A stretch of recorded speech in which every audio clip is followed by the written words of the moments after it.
Hey folks, Regis here, and I've got some sleeper decks to talk about this time around. What that means is decks that aren't very popular, but are still winning a lot of games. You can catch some people off guard and approach the meta from a unique direction by playing some of these decks. Hey, buddy, watch this. So to get a little more specific on these sleeper decks, essentially they all have higher than a 50% win rate, making them competitively viable. In some cases much higher, but also have a less than 1% popularity and often, in fact, much lower. So good decks that not many people are playing is the goal here. That said, let's go ahead and jump into these lists. Up first here, I have a HOOKTUSK Highlander Rogue, which is a deck I've actually played a little bit on stream, but looks like it's going to be a really competitive way to play Rogue. And you might be surprised, wait a minute, Highlander and Rogue, they didn't get a dedicated Highlander support card. You're right, but it turns out Zephrys is so strong with cards like Shadow Step in particular that this list just makes sense anyway. And Rogue has enough good cards that you can get by. So essentially, you can use that Zephrys multiple times in a game, grabbing all kinds of resources. I've done things like grab a Tyrion, and then the following turn drop a Tyrion and a Zephrys into like a Pyroblast just to get two giant crazy things to help finish off my opponent. You can get multiple Twisting Nethers if you're super far behind. So it can be an aggro tool, it can be a control tool, it just offers you the ultimate flexibility. And the rest of this list is essentially kind of a mid-rangey pseudo-tempo deck that has a lot of pressure and aggression, but also a lot of value generation with Burgle stuff. So you can go a couple different directions with it. Now, it does not run the quest, which I've also seen some Highlander Rogue lists running. This one's really playing more towards HOOKTUSK and Greymane conditions as the win, not the inevitability of the quest weapon. So you can also use those Shadow Steps and tools to bounce like a Test Greymane, for instance. So depending on the course of the game and how it needs to go, this deck just offers you the luxury of having choices and the supreme flexible choices to do whatever you need to do. So you can play it fast, you can play it slow. It does a little bit of everything, and that's what makes it so darn good right now. A lot of people are succeeding with this at Super High Legend. I had a lot of fun with it climbing as well, and it looks like a solid choice for Rogue right now. So moving on here to another Highlander list. This one shows up in Hunter, and you might be thinking, well, wait a minute, Regis, I've seen a lot of Highlander Hunter. You're right, but this one does things a little bit differently. This is not a secret package hunter. This one instead shifts over to more of a traditional mid-range hunter style, foregoing most of those secrets for some core mid-game hunter stuff. So more reliance on beasts and early minion tempo. You'll even see cards in here like Golden Scarab. That seems kind of crazy, but you know what? It's a beast and it's just a card, and you got to run cards in Highlander decks, right? Because you got to get to 30 unique pieces. So you'll still see Zephrys, of course. You'll still see Bran. You'll see a lot of other familiar cards in this list, but also just good hunter stuff, good beast minions, things that can generate damage and pressure is what you're looking for. So cards like the Beast Within make it in here. That's kind of crazy. Henchclan Hogsteed, Life Drinker, staples like Baited Arrow, Savannah Jaime, and Unleash the Beast. And oddly enough, no Zul'jin in this list because it's less spell reliant than the traditional secret package. So Dino Tamer Brand is actually the finishing piece of the puzzle here. And what that means is you're going to be playing this more aggressively, more for damage, more for pressure than perhaps you might the Secret Hunter list, which can be a little bit slower, can find its wins later in the game. This one's looking to finish the game off with Dino Tamer Brand. It's even running a Leroy in the list as well. So not only a shift in the list, but perhaps a little bit of a shift in the game plan for the deck as well, but something that still works nicely. And it turns out, you know, a turn 7 King Crush is pretty good in a deck that's looking to be a little bit more aggressive and finding some damage. So this list surprisingly works out maybe not as well as the Secret Hunter list right now, but darn near close, and it could catch some people off guard. So now let's take a look at some quest decks. This one is a quest Mecha'thun Warlock, and this one even caught me a little bit off guard. I didn't realize this had some competitive viability, but it's indeed winning some games. So you'll note here, of course, the Warlock quest, Supreme Archaeology. You've got some plot twist shenanigans in this deck as well, with things like Fellord Betrug and Dollmaster Dorian. But if that doesn't work out, you've also got this Mecha'thun package tossed into this deck with Galvanizer, Mecha'thun, and Plague of Flames. So you can still beat like super greedy control decks because eventually you're going to draw through your deck. Often made easier with your Supreme Archaeology hero power, making stuff 0 mana, and you won't take a ton of damage in the meantime. And then eventually you'll just drop that Mecha'thun and win the game. So you can either win via shenanigans on Plot Twist and Betrug and big boards and just out-controlling your opponent with all these Apple Bombs and Ziliaxes and Defenders and Broodmothers. A lot of defensive resources here, obviously.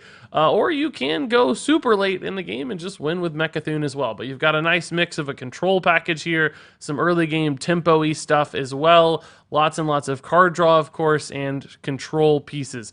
I love that Dark Pharaoh Takan actually makes it into this list along with Sinister Deal and Evil Cable Rat and Evil Genius. So you've even got like a Lackey package tossed in here as well to help you maintain some early tempo and keep up with your opponent until your late game stuff really starts to come on board. So a deck that can do a handful of different things, but still has that ultimate win condition at the end of the day. Some cool, little combos, between a few cards here and there. You've got the Dorian Plot Twist stuff, the Betrug Plot Twist stuff. You got Lackey Plague of Flames, which can always be pretty cool. So a lot of things to parse in this deck, but nonetheless a deck that can find wins and is probably a pretty fun one to play, even though I haven't tried it out yet myself. So now let's take a look at Quest Hunter. Now this is a deck I've tried a handful of different times in lists, and I still haven't really found a lot of success with myself, but nonetheless people are winning games with this deck, and it does indeed have a competitively viable win rate.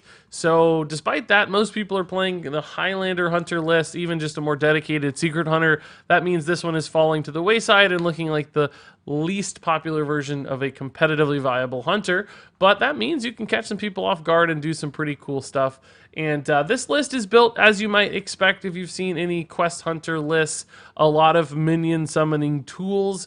Even my reveal card, Desert Spear, makes the cut, which I love to see. Things like Halazi the Lynx, Swarm of Locust, Unleash the Hounds, of course, going to be in here until eventually you can complete your Unseal the Vault and then create scenarios where you build these giant boards that kill your opponent. Just, unleashing against a full board and hitting the hero power is alone a ton of damage. If you can keep anything else around, you're just going to be pumping out lots and lots and lots of pressure as that hero power comes on lock. So, if you're looking for a different spin on Hunter, you got the Quest laying around, this deck could definitely be the way to go for you. So now our final of the Quest decks in this video, we've got a Quest Wall Priest. Now, Priest has had an interesting trajectory so far in Saviors of Uldum. Everybody thought the Quest was going to be the awesome thing, but it turns out Combo Priest is the best way to play Priest right now, and actually looking like one of the better decks in the game, but it forgoes the Quest. It's more about crazy early healing of minions and just building giant stuff and smashing your opponent with Divine Spirit, Inner Fire shenanigans without the actual Quest. But nonetheless, there is still lists like these that do utilize the Quest to some success. And currently the Wall Priest version of Quest decks are the ones that are succeeding the most. So this is less about big scary stuff and more like big scary taunts like we used to see back in the day with Wall Priest. So you've got your Convincing Infiltrator, and you've got your Moshog Enforcers and your Ziliaxes in here to make sure that when you play something like Mass Resurrection, you're just going to get a lot of defensive taunts. Now, despite that fact, there is still a Psychopomp in this deck, so you can occasionally resurrect things like a Psychopomp or a Vargoth whiffing a little bit on your quest, but the cool thing about Psychopomp is it's just another resurrect effect in the pool, so if you do play a Muerte or an Enforcer first, you can resurrect something really, really big for only 4 mana, which this deck will run into occasionally. Now, beyond that, of course, once you get these big minions back, you've got your quest to apply pressure. You can buff them to eventually kill your opponent instead of just kind of sitting there defensively. So I like that this gives you a little bit of a way to counter pressure as opposed to just sort of not doing anything. That's one reason I didn't like Wall Priest back in the day. You've also got, of course, Topsy-Turvy, so you can hit for like 14 with your Moshog Enforcers, which is pretty cool. Maybe even more if you buff them up a little bit. And then finally, King Phaoris actually makes the cut in this deck, because you do have some big spells you can kind of get stuck with sometimes. Plague of Death, Mass Resurrection, and Phaoris will just line up to summon you a big old board that some decks certainly don't have any opportunities to resolve. So a lot like the Wall Priest that we used to know, but with some new stuff here and there to help it both complete the quest, but also to end games once it gets to that late game state, so that you don't give your opponent lots and lots of time to just kind of wait it out. And that means we've got a fun list here that's not the upcoming best way to play Priest, but nonetheless a viable and fun one. And then finally here, one last deck. This is another one that takes a class that's pretty popular at the top of the meta, but gives it another viable way to play that not many people are playing, and that is with Secret Mage.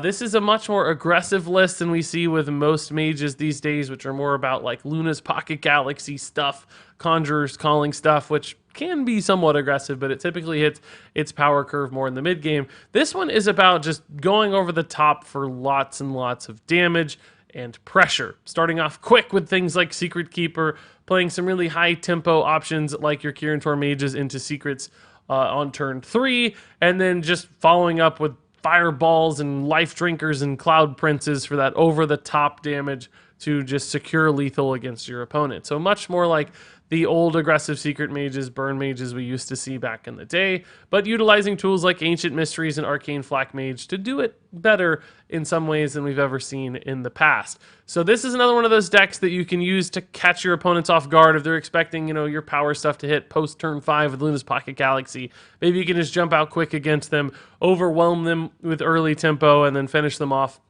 with lots and lots of damage. So a cool list, a list that I've tried. I didn't find a ton of success with in the first couple days, but the win rate suggests that this one is finding a home for itself, carving out a spot as another viable deck if you're looking to climb with something a little bit different and a bit of a sleeper here in the current Saviors of Uldum Hearthstone meta. And there you go, folks. That wraps it up for these sleeper decks. Now, of course, there are other decks out there that aren't getting a lot of attention that are still good. I'm sure you guys will have some that you're playing. Share those in the comments below. Let us know what's working for you. Do you have some cool deck list nobody out there is playing, but you've found success with it? I want to hear about it. So does everybody else in the comments. Like, it's not just for me, right? Everybody sees those. So share your thoughts on both these decks, but also other ones you've discovered. But until then, I want to thank you so much for watching, and until next time, game on.